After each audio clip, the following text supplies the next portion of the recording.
அதிமுக குறித்து பேச தமிழக பாஜக தலைவர் அண்ணாமலைக்கு தகுதி இல்லை என்று முன்னாள் அமைச்சர் செல்லூர் ராஜு தெரிவித்துள்ளார். இந்த பாரதிய ஜனதா கட்சியில தலைவராக நேற்று பெய்த மழையில் பெய்த காலம் எப்பவுமே புரியும். இனிமேல் அதிமுக தலைமைக்கு நாங்க விரும்ப மாட்டோம். எங்கிட்ட கேட்டு போறோமா அந்த மாதிரி குழப்பம் தான் நாங்க நாட்டு செத்து போகணும். அதிமுக கேட்கணுமா சீட்டு கேட்டு நாம நிக்கணுமா? இவங்க தான் தலைமை பொறுப்பாருமா?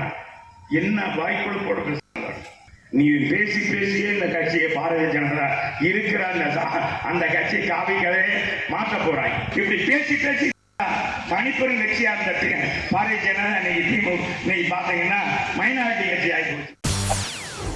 செய்திகளை உடனுக்குடன் தெரிந்து கொள்ள உடனே சப்ஸ்கிரைப் பண்ணுங்க.